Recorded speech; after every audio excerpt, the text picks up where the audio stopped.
Alrighty, so welcome to English 10B with myself, Miss Amador. This is like take 4, so hopefully this recording works. This is the reading that is assigned for English 10B Unit 10, Lost in Yonkers by Neil Simon, pages 91 through 120. You can find the story map on page 47 in your SAW, your student activity workbook, so that's activity 16. So have your workbook out, open up to page 47. If you have missed previous readings, please check YouTube for my channel, Jessica Amador. Get your book. So remember, this is a play and it's important you know who is speaking. I just did an awesome reading and it didn't record, so hopefully I'll have the same success with this one. Okay, so a recap of what happened last from Unit 9, the reading assigned, which was pages 67 to 90. The setting was always, Grandma's living room, the apartment, the major characters, Jay and Artie, the brothers, Uncle Louie, Grandma, minor characters, usually a letter from the father, Eddie, Jay and Artie's dad, and Aunt Bella.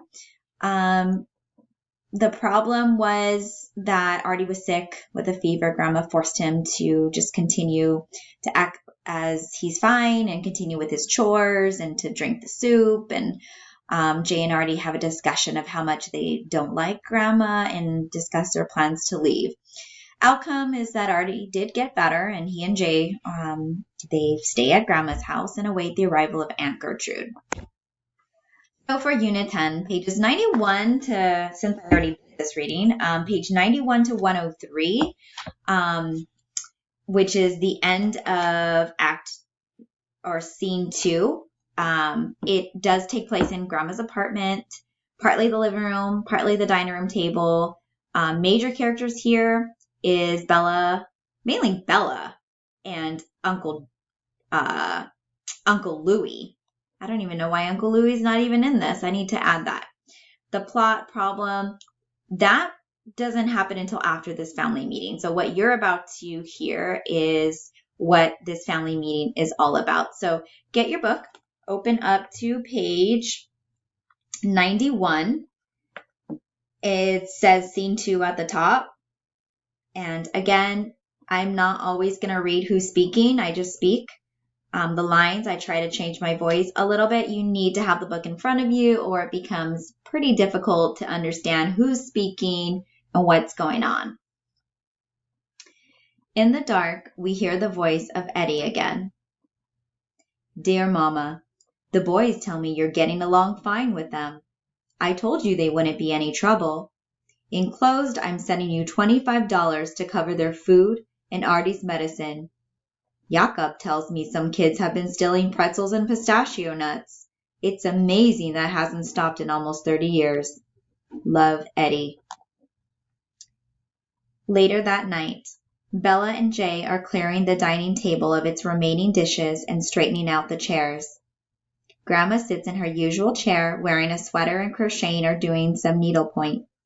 Louie, wearing his suit jacket, paces, looking like he's anxious to go. Aunt Gert, in her mid to late 30s, sits on the sofa. She holds a purse and her handkerchief, which she uses now and then to wipe her mouth. Artie is in the kitchen, unseen, helping clean off the dishes. Would anyone like more coffee, Mama, Gert? Grandma doesn't answer. Mm-hmm.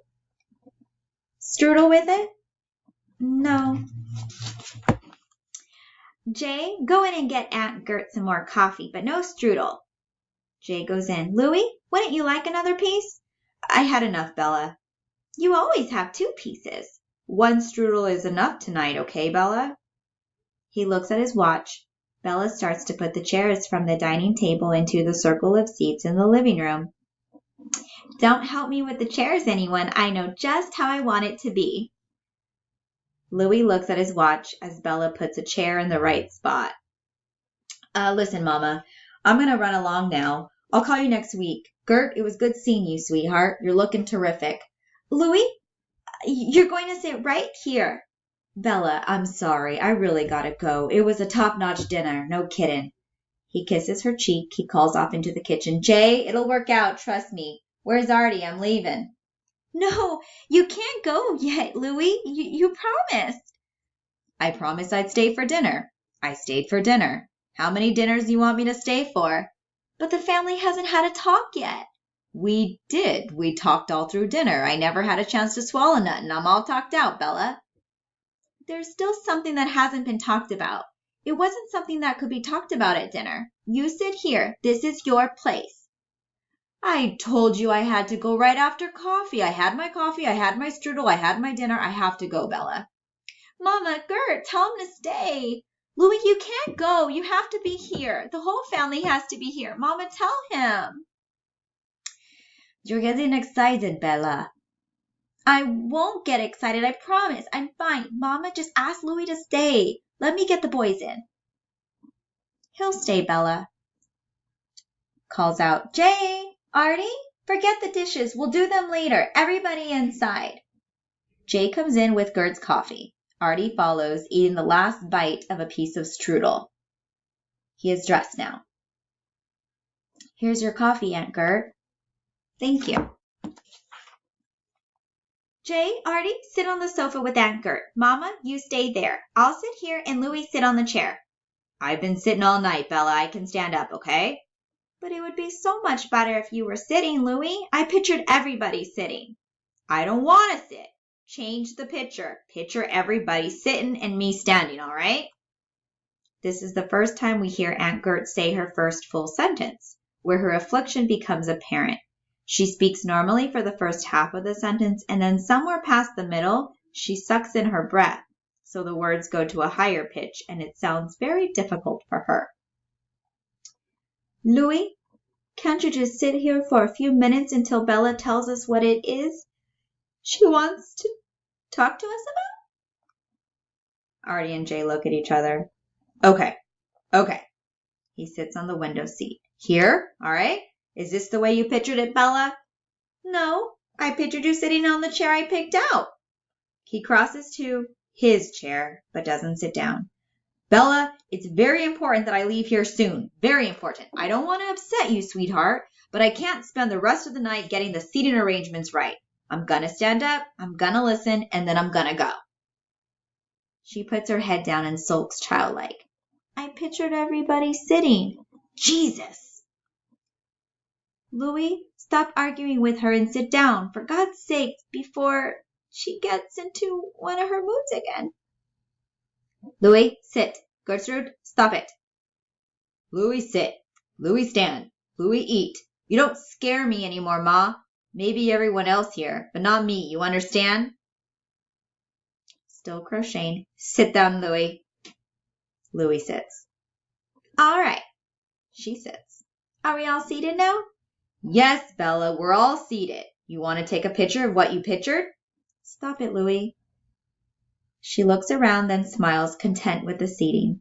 Now, who wants to start? Rises. Who wants to start? Start what? Mama, I haven't got time for this. Maybe when I was 12 years old, but not tonight. It's one of her games, her crazy games, for Christ's sakes. Is this a game, Bella? Are you just playing a game with us, darling? It's not a game. It's very important. But I don't know how to start to say it, so somebody else has to help me and start first. To Bella. You have something important to tell us and you want us to start? He starts toward the front door. Listen, Gert, you understand her better than I do. When you figure out what it is, let me know. Jay to Bella. Aunt Bella, have you... Louis and everyone else stop and look at Jay. Have you been going to the movies lately, Aunt Bella? She smiles. Thank you, Jay. Yes, I have been going to the movies a lot lately. Louis looks at her in disbelief. 3 times last week. Really?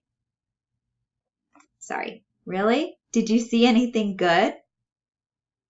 Oh, yes. I saw a picture with William Holden and Jean Arthur. I really liked it. That's why I saw it 3 times. This is what I stayed to dinner for? This is what I had to sit in the right seat to listen to? Jean Arthur and William Holden? Are they in the picture you pictured here? Is this what this is about, Bella? Is this all about what movies you went to last week? No, but I'm getting to it. Ask me more questions, Jay. You're good at this. Let's see. Did you go alone? Oh, yes. I always go alone. But it's interesting you asked me that because I met a friend there. You can ask me questions too, Gert. I don't know what kind of questions to ask you. Ask her who the friend was. Who was the friend? Well, his name is Johnny. I always see him there because he's the head usher. He's very nice. So you just saw him in the theater? Well, once or twice we went out for coffee and once we took a walk in the park. You went to the park with this guy? Just to talk. You have to sit down if you're going to ask me questions, Louie. Louie comes back and sits down. Now, whose turn is it? This is when you come home at 11 o'clock? Maybe. I think so. Was that it? What did you do until 11 o'clock? We walked and we talked and we got to know each other. He doesn't want to be an usher forever. One day he wants to open up his own, very own restaurant. His own restaurant? And he's an usher? What is he, 15, 16?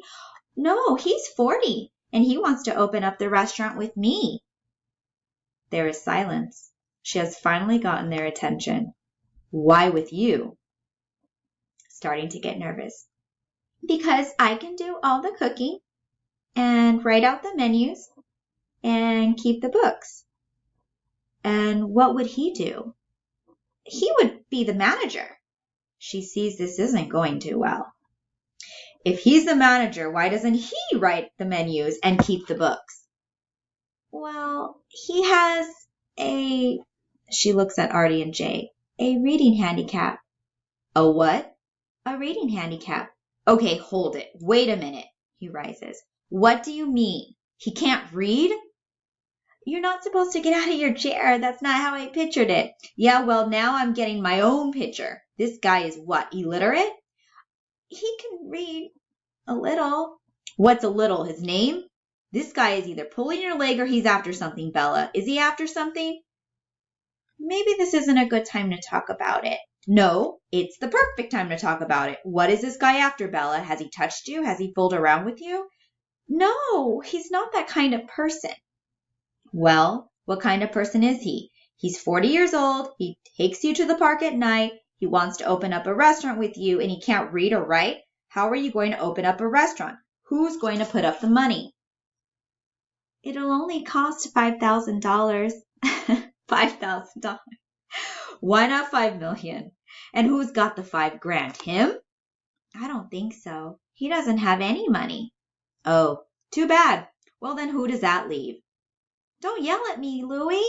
I'm not yelling at you, Bella. I'm just asking you a question. Who does that leave to put up the $5,000? This is too terrible. Mama, please tell them to stop this awful thing. Who does that leave, Bella? I'll get the money somewhere. Where is somewhere, Bella? There is no somewhere. You want Mama to sell the store? Is that what this guy asked you to do? He didn't ask me anything.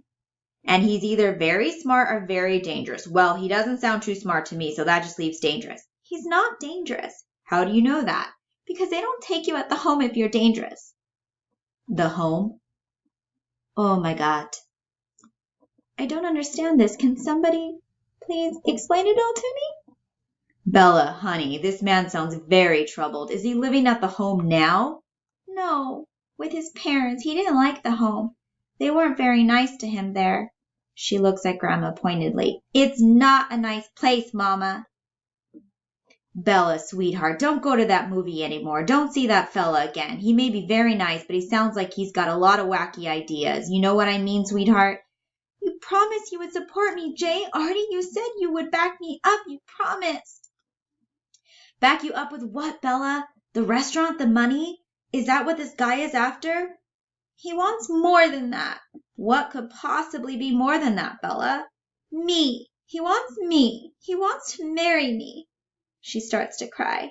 I want to marry him. I want to have his children. I want my own babies. Jesus Christ. Shocked at this. That's enough. We'll continue the reading in the next. recording.